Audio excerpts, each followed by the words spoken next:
If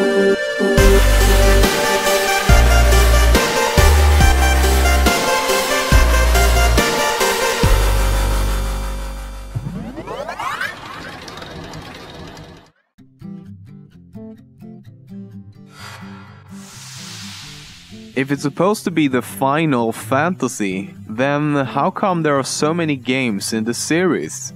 We've all probably heard it before, and it does indeed bring up a valid point. But there's a perfectly good explanation. The year is 1987, and the creator of the Final Fantasy series is about to quit the video game industry altogether. Why? Because the company he worked for, Square, is about to go bankrupt.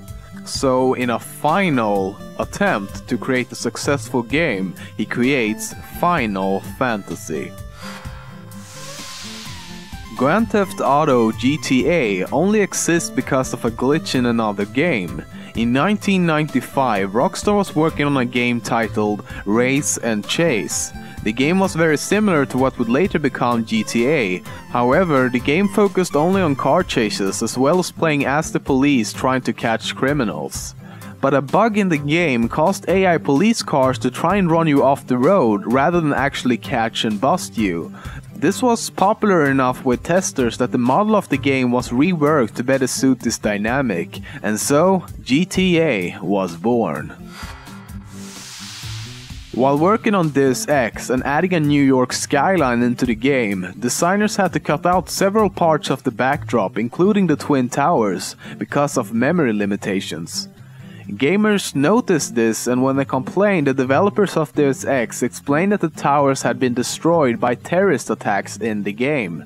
The game was released over a year before the actual 9/11 terrorist attacks.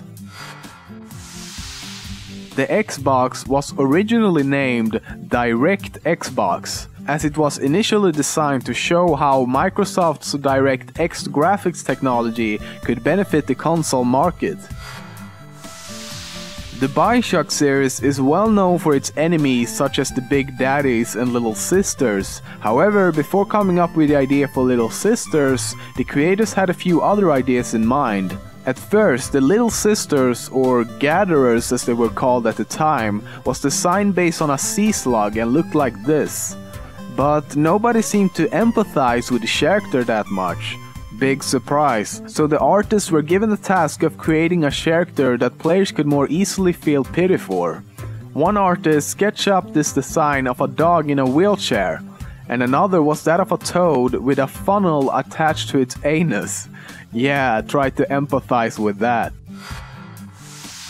In New Zealand, it's considered a criminal offense to own the game Manhunt. The game was described by a court that it portrays killing humans as fun, and the more violent, the more fun the killing is.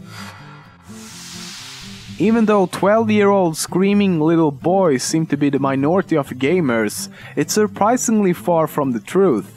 About 32% are below 18 years old. That means that 68% of all gamers are 18 years or older. And the average age of a gamer is actually 30 years old.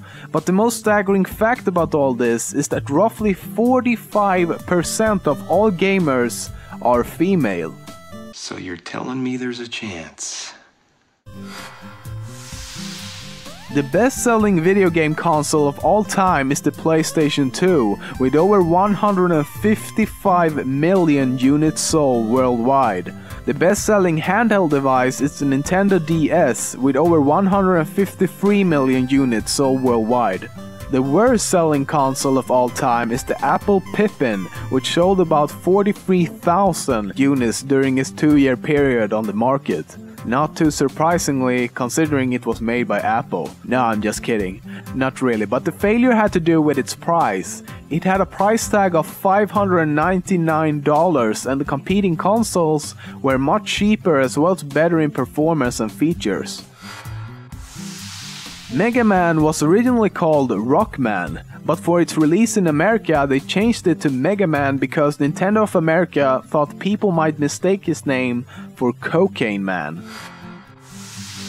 At roughly $270 million, Grand Theft Auto 5 currently has the largest budget of any game in history. It was actually so expensive to make that only one movie so far has had a bigger budget, Pirates of the Caribbean 3 at $300 million.